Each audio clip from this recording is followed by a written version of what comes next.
আসসালামু আলাইকুম সবাইকে।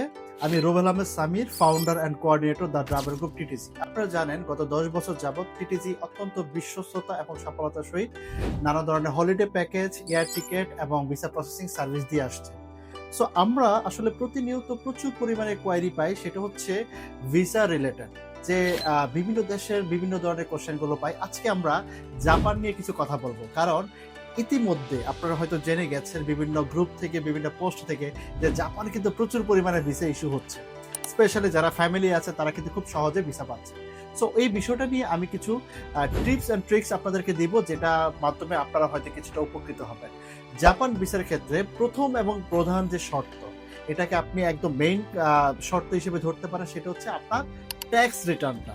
কারণ এই এম্বাসি একমাত্র রিকোয়ারমেন্ট হচ্ছে, মানে এক্সট্রা রিকোয়ারমেন্ট হচ্ছে যে আপনাকে গত ৩ বছরের tax certificate including acknowledgement slip. এখন আমরা অনেকে আসলে কোশ্চেন করি যে অ্যাকনোলেজমেন্ট স্লিপটা আসলে বেসিক্যালি কি?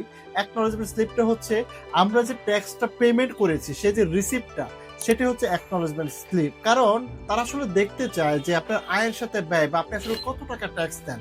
যদিও এই বছর থেকে ২০২৫-২৬ যে ট্যাক্সের যে সেশনটা আছে বা ইয়ারটা আছে, সেটা থেকে কিন্তু এখন রিটার্ন হওয়ার কারণে কিন্তু আপনার অ্যামাউন্টটা, মানে আপনার অ্যামাউন্ট প্লাস হচ্ছে পেমেন্ট অ্যামাউন্ট একসাথে চলে আসতেছে। সো আপনাকে যেটা করতে হবে, আপনি যদি একজন ব্যবসায়ী হয়ে থাকেন কিংবা একজন চাকরিজীবী হয়ে থাকেন, আপনার গত ৩ বছরের, অর্থাৎ এই পর্যন্ত লাস্ট যে 3 ইয়ার্স আছে সেটা ট্যাক্স সার্টিফিকেট দিতে হবে এবং অ্যাকনোলেজমেন্ট স্লিপ অথবা পেমেন্ট স্লিপ আপনাকে দিতে হবে। যদি পেমেন্ট স্লিপটা বাংলায় থাকে তাহলে এটাকে ট্রান্সলেট করে নোটারি করে দিতে হবে। এটা হচ্ছে একটা বেসিক যে বিষয়গুলো আসলে জাপান এম্বাসি ফোকাস করে। যেহেতু আমি অলরেডি জাপান ঘুরে আসছি এবং জাপানের প্রচুর ভিসা আমরা টিটিসি থেকে প্রসেস করছি, সেক্ষেত্রে আমাদের যে এক্সপিরিয়েন্সটা আছে সেই আলোকে আমি আপনাদেরকে কিছু টিপস দিতে পারি। যে জাপান যাওয়ার জন্য প্রথম যেটা হচ্ছে যে আপনাকে ভালো কিছু কান্ট্রি ভিজিট করা উচিত। এখন ভালো বলতে, যদি ফার্স্ট ওয়ার্ল্ড কান্ট্রি আপনি ইতিমধ্যে ভিজিট করে থাকেন, দ্যাটস গ্রেট। কারণ ইদানিং হচ্ছে ইন্টারভিউতে কোশ্চেন করে যে আপনি কি ফার্স্ট ওয়ার্ল্ড কান্ট্রি ভিজিট করেছেন। আর যদি আপনি মোটামুটি ভালো ট্রাভেল হিস্ট্রি থাকে এবং আপনি যদি একজন স্টেবল বিজনেস পার্সন হন, দ্যাটস গ্রেট। বিজনেস পার্সন ব্যক্তিদের জন্য যেটা জরুরি সেটা হচ্ছে যে আপনার রিসেন্ট ট্রেড লাইসেন্স, আপনি যদি কোনো অ্যাসোসিয়েশনের মেম্বার থাকেন সেই মেম্বারশিপ সার্টিফিকেট, আপনার টিন, আপনার যদি বিন সার্টিফিকেট থেকে বিন, এগুলো সব আপনি কিন্তু দিবেন। তারপরে হচ্ছে যে আপনার ব্যাংক স্টেটমেন্ট লাগবে, কারেন্ট ব্যাংক স্টেটমেন্ট, সেটা যাতে ভালো একটা অ্যামাউন্টের ট্রানজেকশনটা থাকে। সাথে হচ্ছে আপনার পার্সোনাল ব্যাংক অ্যাকাউন্ট, অর্থাৎ আমরা যেটা সেভিংস অ্যাকাউন্ট বলি। এখন আমাদের এখানে অনেকটা কোশ্চেন থাকে যে আসলে সেভিংস অ্যাকাউন্টের কেমন পরিমাণ টাকা দরকার। জাপানের ক্ষেত্রে যেমন আমি যখন ভিসা পেয়েছি তখন আমার অ্যাকাউন্টে মাত্র ১১ লক্ষ টাকা কিন্তু সেভিংস অ্যাকাউন্টে ছিল ওই সময়। সো আমার ভিসা কিন্তু অ্যাপ্রুভ হয়েছে আলহামদুলিল্লাহ। এখন আপনার কত টাকা হলে যে এটা আপনাকে ভিসা অ্যাপ্রুভ করবে, এটা আসলে এক্স্যাক্টলি বলা মুশকিল। তবে আমরা আসলে একটা বলি যে আপনি 10 প্লাস 15 প্লাস যদি থাকে ভালো। এখন আমরা অনেকে যে ভুলটা করি যে আমরা সাডেন অনেক টাকা কিন্তু অ্যাকাউন্টে ডিপোজিট করে ফেলি, যেটা অত্যন্ত অত্যন্ত নেগেটিভ ইম্প্যাক্ট পড়ে একজন ভিসা অফিসারের কাছে। কারণ সে আসলে আপনার স্টেটমেন্টটা কেন দেখতে চায়? সে দেখতে চায় যে আপনার স্টেটমেন্টে, পার্সোনাল অ্যাকাউন্টে কি পরিমাণ ডিপোজিট হয়েছে। এটা কি খুব মাল্টিপল ডিপোজিট? এটা কি খুব ফ্রিকোয়েন্ট ডিপোজিট হয়েছে? এটা কি মাসে ১-২টা ডিপোজিট হয়েছে? আপনি যে ভাবুন তো, আপনি যদি একজন বিজনেস পার্সন হন তাহলে আপনি কিন্তু প্রতি মাসের হিসাবটা কিভাবে করবেন? যে আপনি যে ব্যবসাটা করেছেন, ভেন্ডর পেমেন্ট, অফিস খরচ এবং আপনার যে এমপ্লয়ি যে বেতনগুলো, স্যালারিগুলো আছে, সেগুলো শেষ করে কিন্তু আপনার একটা নেট প্রফিট আপনি ক্যালকুলেট করবেন। সেটা প্রফিট ১ লাখ টাকা হতে পারে, ১০ লাখ টাকা হতে পারে, নাও হতে পারে, বা আপনি মাইনাসও থাকতে পারেন। সেই হিসেবে কিন্তু আপনার কারেন্ট অ্যাকাউন্ট থেকে আপনার সেভিংস অ্যাকাউন্টে কিন্তু প্রফিটটা কি হবে? ট্রান্সফার হবে। সেটা মাসে ১ বার অথবা ২ বার হতে পারে। কিন্তু আপনি যদি ফ্রিকোয়েন্টলি যে ১ দিন ২ দিন পর যদি সেভিংস অ্যাকাউন্টে ডিপোজিট করেন, তাহলে কিন্তু এটা রেড ফ্ল্যাগ এবং এটা যে আপনার অথেন্টিক স্টেবল একটা ইনকাম সেটা কিন্তু বোঝা যাচ্ছে না এবং সেটা কিছুটা ডাউট সৃষ্টি করে। সো এটা হচ্ছে আপনার সেভিংস অ্যাকাউন্ট আপনাকে অবশ্যই দিতে হবে এবং অ্যাকাউন্টের সাথে আপনার কিন্তু সলভেন্সিগুলো দিতে হবে।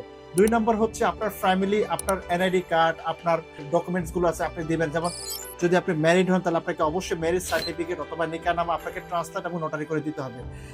এরপরে যে বিষয়টা আছে জাপানের ক্ষেত্রে, যে আইটিনারি। এখন ধরেন আমরা অনেক সময় যে ভুলটা করি যে আইটিনারির ক্ষেত্রে আমরা কিন্তু খুব ম্যাসিভ ভুল করি। আমরা এখন যেটা চ্যাট জিপিটির যোগ, আমরা কি করি চ্যাট জিপিটিকে এটা লিখে দেই যে আমাকে ৬-৭ দিনে একটা আইটিনারি বানিয়ে দাও। সে হয়তো তার মতো করে একটা আইটিনারি বানিয়ে ফেলেছে, কিন্তু আপনি আসলে জানেন না ওই জায়গাগুলো কি। জাপান যেহেতু ইন্টারভিউর জন্য কল করে, মাঝে মাঝে অনেকে কলও করে না, সেক্ষেত্রে আপনাকে কিন্তু আপনার ট্রিপ প্ল্যানটা একদম একুরেটলি থাকতে হবে। অর্থাৎ আপনি যে ট্রিপ প্ল্যানটা জমা দিয়েছেন, সে ট্রিপ প্ল্যানে যে স্পটগুলো ভিজিট করবেন সেটা সম্পর্কে কিন্তু আপনাকে বেশ ভালো কিছু আইডিয়া থাকতে হবে। এখন আপনি ট্রিপ প্ল্যান দিয়েছেন যে আজকের দিনে আপনি 5টা স্পট ঘুরবেন, কিন্তু একটা স্পট থেকে আরেকটা স্পট অনেক দূরে, যেটা আসলে 2 ঘন্টা 2.5 ঘন্টা ডিস্টেন্স, সেটা কি আসলে কনসিস্টেন্সি হলো? সেটা কি আপনার আসলে প্রপার একটা প্ল্যান হলো? এবং এই ট্রিপ প্ল্যানটা আপনি নিজে চেষ্টা করবেন মেক করার জন্য। আপনি যদি এজেন্সি দিয়েও আসলে ট্যুর প্ল্যান করেন, কারণ এজেন্সির ক্ষেত্রে অনেক সময় যেটা হয় যে অনেক কপি পেস্ট হয়। যেমন রহিমের জন্য একটা বানিয়েছে, সেটাই করিম, জব্বার, আফসার সবাইকে ওই কপি পেস্ট করতেছে। তখন যখন ভিসা অফিসার ফাইলগুলোকে চেক করে, তখন দেখে যে একই প্ল্যান আসলে সবার মাঝে আছে, ওই যে এজেন্সি থেকে ফাইলগুলো প্রসেস করার কারণে। তো এই ক্ষেত্রে আপনি চেষ্টা করবেন যে এজেন্সি থেকেই ভিসা প্রসেসিংটা করেন, তার সাথে বসে আপনার ইউনিক কিছু দেওয়ার চেষ্টা করা, যে আমার টোকিওর পাশে কি এমন একটা জায়গা আছে যেটা কমনলি মানুষ যায় না, অথবা সেখানে আপনি কিভাবে যাবেন। আপনি যে ডে 1-এ ব্রেকফাস্ট করবেন, সাইট সিইং করবেন, কিভাবে যাবেন, কি গাড়ি ইউজ করবেন, সেটা কি শেয়ার বেসিস হবে, সেটা কি আপনি রিজার্ভ করে যাবেন, এই বিষয়গুলো আপনি কিন্তু খুব একদম পারফেক্টলি হচ্ছে ট্রিপ প্ল্যানে আপনি মেনশন করবেন। কাভার লেটার যেটা সবচেয়ে জরুরি, এখানে অনেক বেশি লেখার কিছু নেই। আপনি কে, আপনার প্রিভিয়াস ট্রাভেল হিস্ট্রিতে কি আছে, আপনার বিজনেস এবং প্রফেশনাল ব্যাকগ্রাউন্ডটা কি আছে, আপনি আসলে কেন যেতে চান, এবং আপনার ফ্যামিলিতে আপনি কেন ট্রিপ শেষ করে দেশে ব্যাক করবেন, এই যে ওভারঅল ভিউটা, এই ভিউটা খুব চমৎকারভাবে ইউনিকভাবে আপনার জন্যই তৈরি করবেন। সমস্যা যেটা হয় যে আমরা যেটা করি, আমরা চেষ্টা করি কি আরেকজনের, ধরেন একজনের ভিসা হয়েছে, আমি তার থেকে কাভার এনে তারটাই হুবহু কপি পেস্ট করার চেষ্টা করি, ইনফরমেশন গুলো চেঞ্জ করে। এখন এই ইনফরমেশন চেঞ্জ করতে গিয়ে অনেক সময় ভুল বশত কিন্তু দেখা গেল তার ইনফরমেশন কিছু রয়ে গেছে, আপনার ইনফরমেশন কিছু দিয়েছে, মিসম্যাচ হয়ে গেল। সো চেষ্টা করবেন tour plan, cover letter, documentation, এই বিষয়গুলো আপনারা খুব পারফেক্টলি মেনটেন করে। এই সবগুলো জিনিস যদি আপনি গুছিয়ে দেন এবং আপনার অ্যারাইভাল ডিপার্চার ডেটটাকে, আর অ্যারাইভাল ডিপার্চার ডেট অনুযায়ী আপনার hotel, location, trip plan, everything আপনাকে খুব পারফেক্ট ভাবে হলে, যখন ইন্টারভিউতে আপনি খুব কমফোর্টেবল এবং কনফিডেন্টলি আপনি উত্তর দিতে পারবেন, তাহলে কিন্তু আপনি খুব সহজে জাপানের ভিসাটা পেয়ে যাবেন। এবং আপনি যদি ফ্যামিলি সহ যেতে চান, এখনই খুব চমৎকার সময়। জাপান বিউটিফুল একটা কান্ট্রি, আপনি ওখানে গেলে অবশ্যই মুগ্ধ হবেন। আর দ্য ট্রাভেল গ্রুপ টিটিজি ইতিমধ্যে প্রচুর পরিমাণে জাপানের ভিসা করেছে। আপনারা যদি এক্সপার্ট ওপিনিয়ন চান এবং প্রফেশনাল ভাবে সার্ভিস নিতে চান বা ফাইলটাকে প্রসেস করতে চান, তাহলে অবশ্যই আমাদের গুলশান 1-এর যে কর্পোরেট অফিসটা আছে সেখানে চলে আসবেন। আমাদের দক্ষ টিম আপনার ফাইলটাকে খুব সুন্দরভাবে অ্যানালাইসিস করে একদম প্রফেশনাল ওয়েতে সাবমিট করবে। সো জাপান নিয়ে যদি আপনাদের কোনো ধরনের কোয়ারিজ থাকে, আমাকে কমেন্ট সেকশনে জানাতে পারেন, ইনবক্স করতে পারেন, কিংবা আমার ইউটিউব চ্যানেলে আপনি মেসেজ করতে পারেন বা আমাদের ইমেল করতে পারেন। সবাই ভালো থাকেন, আল্লাহ হাফিজ।